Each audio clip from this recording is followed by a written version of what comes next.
My mother asked who I wanted to marry. This time, I didn't choose Simon Hughes. Instead, I chose his younger uncle, Daniel Hughes. Her reaction was immediate, her gaze sharp and full of disbelief, as if I had just slapped her. After all, everyone in town knew that Simon and I were inseparable, practically tied together since childhood. For 10 years, I chased him, made it clear I wouldn't marry anyone else. But that was the old me, the version of myself that no longer existed. A bitter smile formed on my lips as the memories of my past life before being reborn flooded my mind. In that life, after Simon and I got married, I came to a painful realization. He had never touched me. At first, I told myself it was something personal, that maybe it was something he couldn't help. I excused it and tried to convince myself it didn't matter. But then, on our golden wedding anniversary, I entered a room I had never seen before. It was locked, hidden, and filled with photos of my cousin. That's when it all clicked. It wasn't that Simon was asexual. He simply didn't love me. And now, in this second life, I was tired of wasting time on someone who would never love me back. I decided to let them be together once and for all. But as I walked down the aisle toward Daniel, Simon's face went pale, and he completely lost control. 3 days after my official engagement to Simon Hughes, I saw him at a party. As expected, his friends saw me and, of course, couldn't resist. They were already laughing, clearly having fun at my expense. "Simon, look who it is. Your little follower is here again," one of them shouted with a grin. "Bianca, you're already engaged to Simon and still clinging to him? Shouldn't you let the poor guy enjoy his party before locking him down?" Another chimed in. When Simon saw me, the irritation was practically written all over his face. "Bianca," he spat, "are you really that desperate to marry me? You didn't even bother asking my permission before sealing this engagement, and now the whole damn town is talking about it. The nerve you have." His disgust hit me like a punch to the gut. I had to take a deep breath and steady myself before replying. "I didn't need your approval. I'm not marrying you." The room burst into laughter. Simon's friends were practically bent over, laughing so hard. Of course, they couldn't resist continuing to mock me. "Simon," one of them yelled, "watch out. Your fiancé is about to pull another move to get your attention." Simon simply shook his head, looking increasingly annoyed. "Bianca, now you're playing hard to get?" I couldn't help but smile. "With the Hughes family? If I don't marry you, who else will I marry?" He leaned closer, his voice dripping with sarcasm. "Let's not forget you've been saying since we were kids that you'd marry me. The whole town already thinks you're mine." Then he whispered, "I'll let this engagement slide, but don't forget.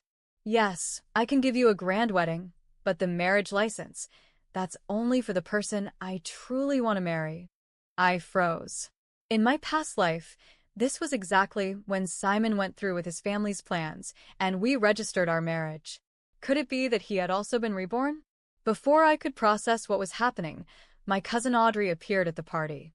The moment she saw me standing next to Simon, her face twisted with anguish, and tears started streaming from her eyes.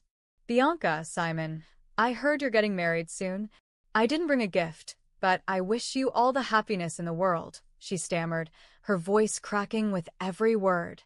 Before she could finish, Audrey turned around and ran out, sobbing as she fled. "Look what you've done, Bianca," Simon muttered, shooting me a furious glare before running after her without another word. When they returned, their fingers were intertwined, clenched tightly.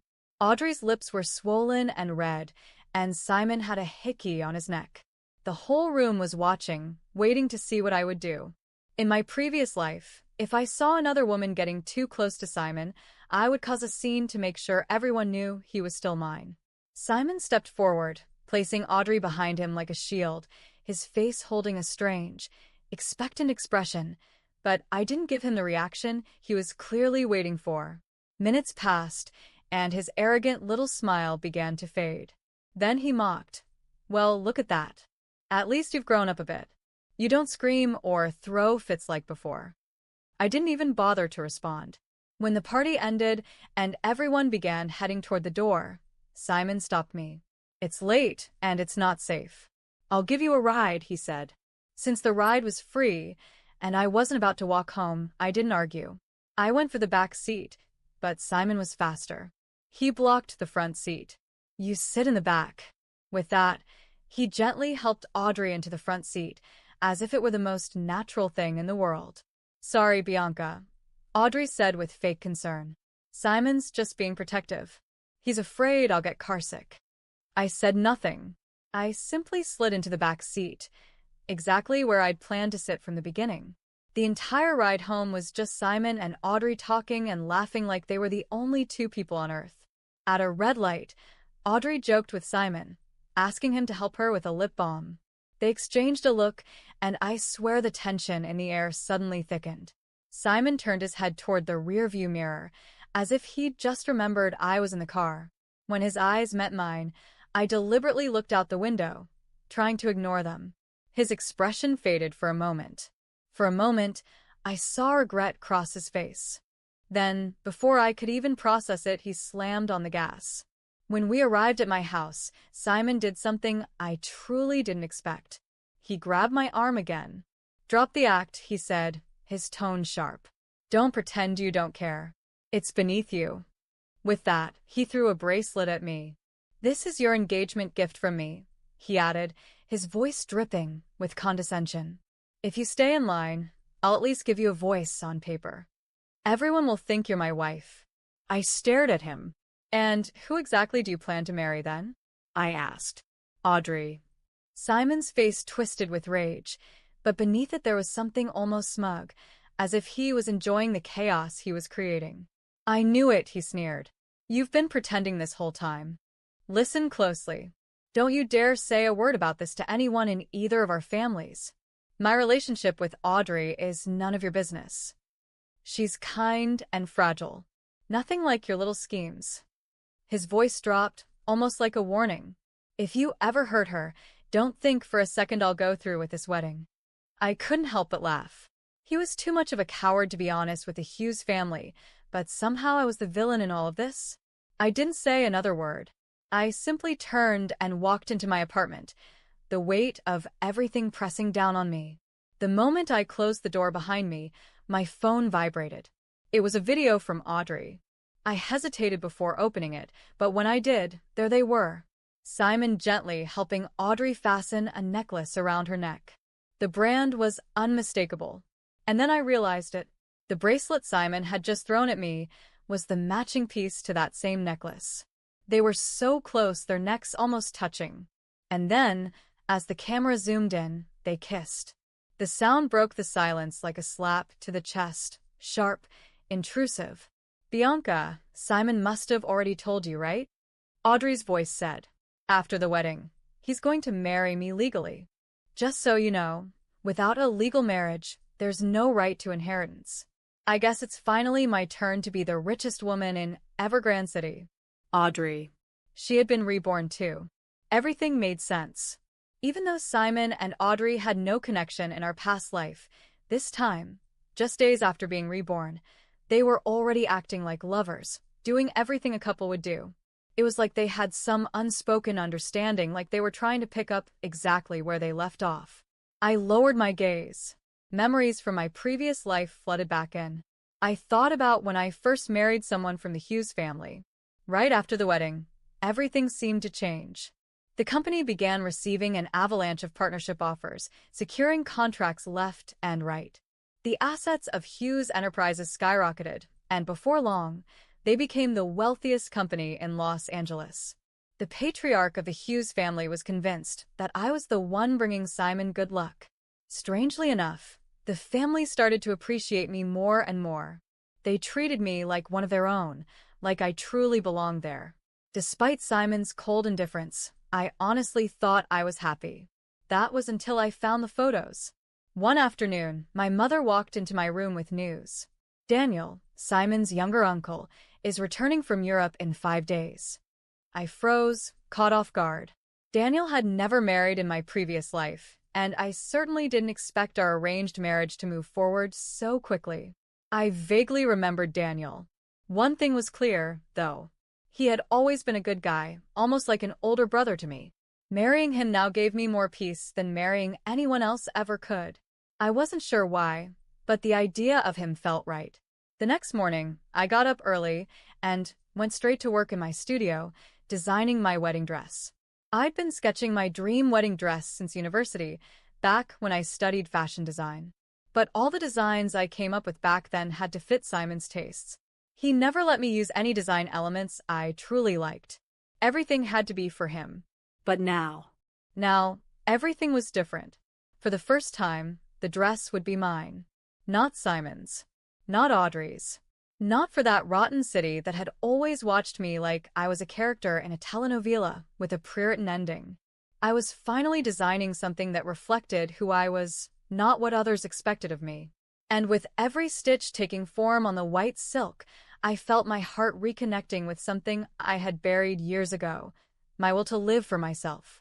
No matter how much I tried to focus on the design, my mind kept going back to that damned bracelet. I left it on the table, without even opening it. The fake shine of that piece of jewelry insulted me. It was as if Simon had branded me like an object. If you behave, I'll give you a voice on paper. Who did he think he was? My owner? And Audrey? What kind of woman sends a video like that to someone, as if it were a joke? The truth is, she knew too. She had known from the start. The fake tears at the party, the calculated glances, the necklace, the video, it was all planned. She wasn't fragile. She was a strategist. Cold. Manipulative. They were playing dirty. They didn't just want to be together. They wanted to destroy me in the process. They wanted me to feel small, disposable, insignificant. But not this time. Not anymore. I spent the following days in silence. I ignored my mother's messages, the invitations to family dinners, the subtle jabs from people around me. I wasn't raised to confront, but I had been reborn to resist. And then he arrived. Daniel. The moment he stepped through my parents' front door, the entire atmosphere shifted.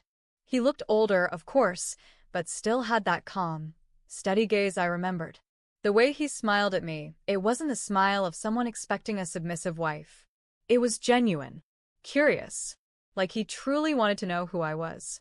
"So, you're really going to marry me?" he asked with a soft smile. I took a deep breath. "If you want to. But you need to know something. I'm not the same person I used to be." He smiled with a hint of mischief. "Perfect. Because I'm not either."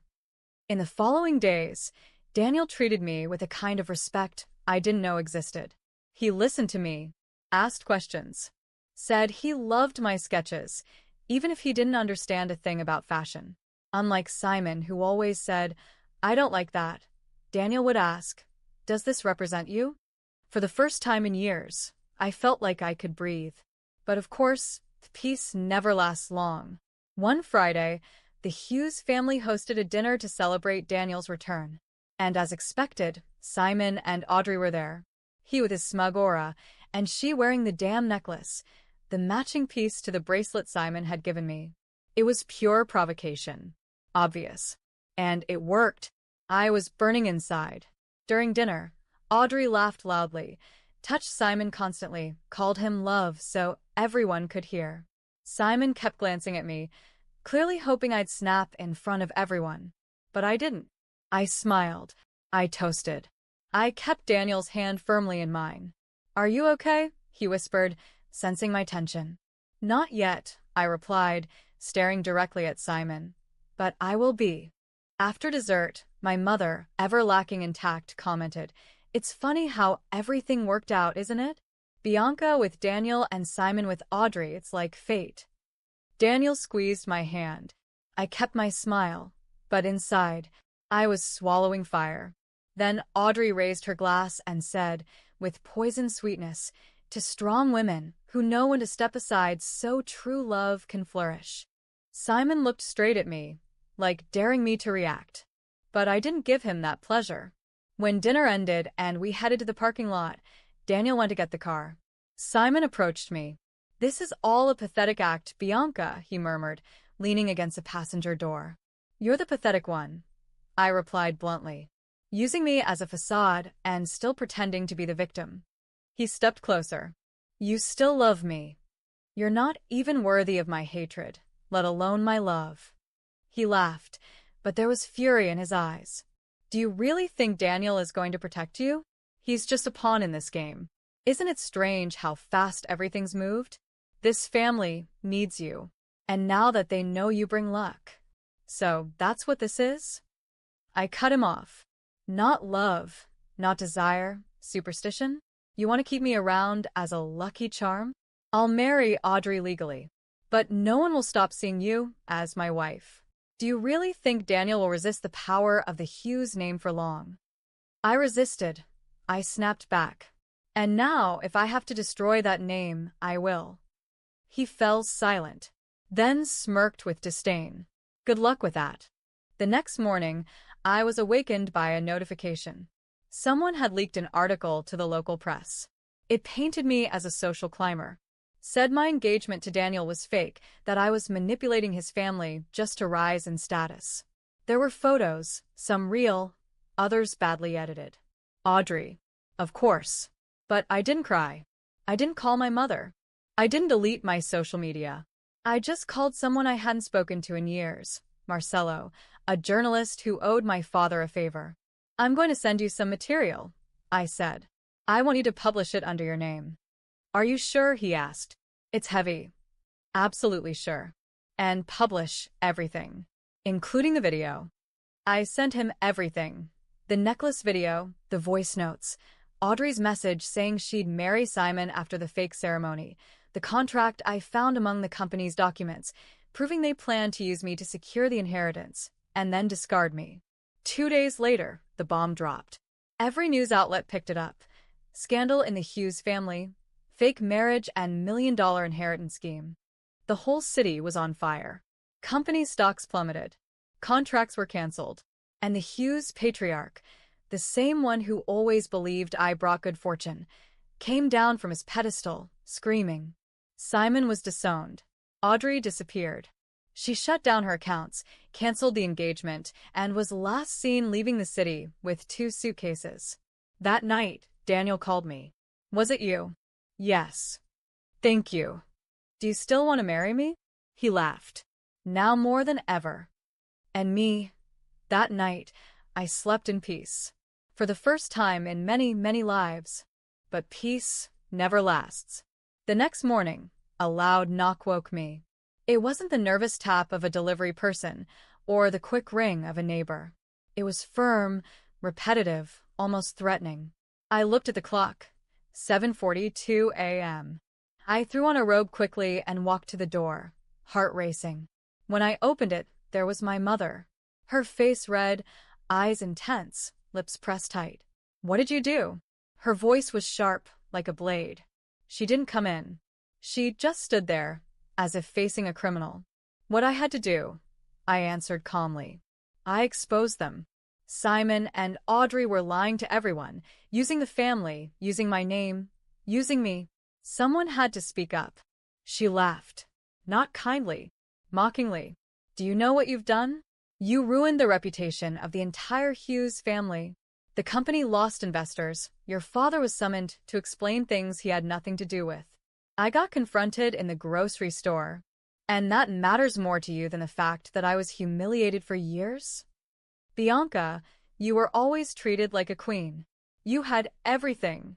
And now, just out of spite, you throw it all away. Everything? What is that everything? Being Simon's shadow? Being used and ridiculed in public? Being treated like a lucky charm? Was that everything? She hesitated, just for a second, but it was enough to see the truth in her face. She knew. She had always known. She knew Simon didn't love me. She knew he used me. And she chose silence. She chose comfort. The Hughes are the most powerful family in Los Angeles, Bianca. You should have endured it. What you did was foolish. And you'll pay for it. I shut the door in her face without another word. From that moment on, I knew I was completely alone. Not even my own mother was on my side. The days that followed were a war. I received anonymous messages, calls from unknown numbers. Online, they claimed I had manipulated Daniel, that the whole engagement was a scheme to grab the inheritance. They even said I had faked the videos. Daniel supported me. He stayed by my side. Steady. More than I had expected. They're desperate, he said to me. When the powerful lose control, all they know how to do is attack. What I didn't expect was for Audrey to come back. 2 weeks after the scandal, she showed up at my building. Dressed in black, sunglasses on, but everyone recognized her. She made a scene at the entrance, shouted my name, demanded that I come down. Against my instincts, I went down. I wanted to look her in the eyes. When we faced each other, she took off her glasses. Her face was full of hatred and fear. "You think you won?" she hissed through her teeth. "You only made everything worse. The patriarch is sick, the company is collapsing, and now Daniel is the new favorite. He deserves it. You too don't. You don't understand anything, Bianca. Nothing. Simon and I were reborn too. This time, we just wanted to avoid the mistakes of the past. And that's why you lied, manipulated, and betrayed?" She pressed her lips together. "Simon has been mine since the first life. We were supposed to be together. But you always show up. You always pull him away. He was never yours. Or mine. Simon only belongs to himself." She stepped closer, her eyes burning with fury. "Do you really think Daniel will protect you forever? Do you think this story will end well for you? He's a Hughes. And all Hughes, sooner or later, choose their side." And she left, without saying another word. But she left me uneasy. In the following days, Daniel changed. He became more distant, more tense. Endless meetings, calls, sudden trips. He said everything was fine, that he loved me, That he was still with me. but his eyes were tired, heavy. One night, he came home late, very late. He walked in silently, dropped his coat on the couch, and went straight to the bathroom. As he moved, a paper fell out of his pocket. A contract. I picked it up. It was a business merger agreement. A prenuptial contract. Signed. Without my name. Daniel came out of the bathroom and found me holding the paper. "What is this?" He froze. "It's just a draft. It's not official yet. Just something the family lawyers prepared." "And why don't I have any rights in case of separation? Why doesn't my name even appear?" "Because they still don't trust you," he said, painfully. "Still." "Bianca." "So, Audrey was right," I said, my throat tight. "They always choose their own. I haven't chosen anything. I'm stuck in the middle." I stood up. "And me? Am I not stuck too? But I don't have a powerful last name to protect me. All I have is myself. And I'm tired of waiting for someone to save me." He tried to reach for me, but I stepped back. I won't be a bargaining chip again. I'm not the Bianca from before. I'm the woman who tore Simon and Audrey down with the truth. And if you take their side, you'll fall with them. He froze. Speechless. I grabbed my bag, walked out, and slept elsewhere. For the first time since all of this began, I was alone, but not defeated. The next day, I publicly announced the launch of my own fashion brand. I used the scandal to my advantage. I told my story, showed my sketches, my process, everything I had lived. Social media exploded. I received support from women all over the country. They told me they too had been silenced, used, discarded. Within weeks, my brand had a waiting list. And then a letter arrived. From the Hughes legal team. They were suing me for misuse of private information for commercial gain. I smiled, because that was the proof that, even with all their power, they were still afraid of me. And this time, they have no idea what I'm capable of. At first, I believed all I needed was love. That if I found someone who truly saw me, who said the right words, who stood by my side against the world, everything would work out. But I was wrong. Love isn't enough when everything around you is rotten. When even the sweet words come wrapped in hidden contracts and promises, as fragile as glass. Daniel, he was good. Or, at least, he wanted to be. You could see it in his eyes. He wasn't like Simon, who smiled with that air of superiority, that arrogance of someone who'd always been treated like a prince. Daniel listened. He hesitated before interrupting. He walked slowly, as if he respected the ground beneath him. That's why it hurts so much to discover that, even being different, he was still bound by the same family chains. He didn't cheat on me with stolen kisses. He didn't conspire against me. But he allowed it. He allowed his family to exclude me on paper, to reduce me to a shadow with no rights.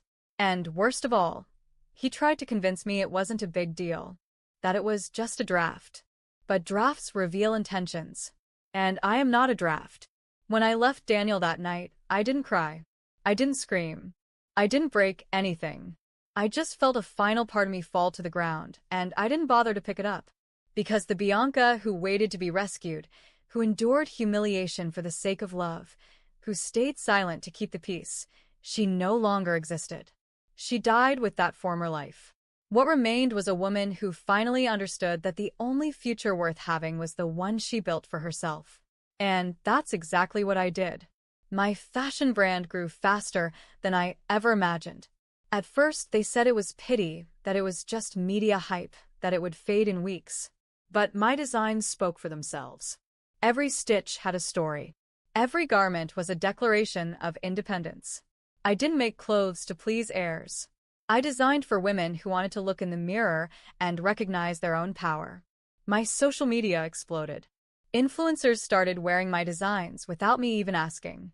The press, who once called me the bitter ex, now introduced me as the new fashion force of Los Angeles. I received invitations to shows, interviews, collaborations, even from people who used to laugh at me. I accepted some, rejected many, and I never forgot their names. The most ironic part? The Hughes family sued me, claimed I had used private information for personal gain, filed a ridiculous lawsuit, probably drafted by a bitter lawyer with a thirst for revenge. But I wasn't that naive girl anymore. I had evidence, witnesses, recordings, documents, everything. The trial turned against them. The press didn't let up. The company, already staggering from the scandal, began to crumble completely. Investors withdrew, executives resigned, and the Hughes name, once a symbol of power, became synonymous with lies, manipulation, and decay. Simon vanished. They say he moved to Europe, trying to start over. But I know he's hiding. Audrey still tries to show up now and then, with that victim face of hers. But no one believes her anymore. Time did its job. Everyone saw her for who she really is. Cold, calculating, poisonous. And Daniel? Daniel never reached out after that final conversation. I like to think he understood. That he respected me enough not to try to fix what he himself allowed to break. And honestly, I don't hate him. He tried. He wanted to love, wanted to be different, wanted to break free from his last name. But at some point, the weight of his blood was stronger than the sound of his conscience. And I moved on. Not out of revenge. Not out of pride. I moved on because I understood no one was going to build my freedom for me. Today, I give lectures. I tell my story, not as a broken woman, but as a woman who survived her own naivety. I talk about relationships disguised as destiny, about manipulation wrapped in gifts, about contracts that try to reduce us to a number in someone's inheritance, and about how to rise after all of it. My brand is now international. I open stores in 3 countries. I hire women who were discarded, ignored, humiliated. And not a single piece that leaves my studio is designed to please a last name. They're designed to empower. And if you ask me whether I still believe in love, I smile. Because now I know, no contract, no ring, no surname is worth more than the freedom of never again submitting to someone who doesn't see me as whole. Reborn or not, this life is mine. And no one will ever take it from me again.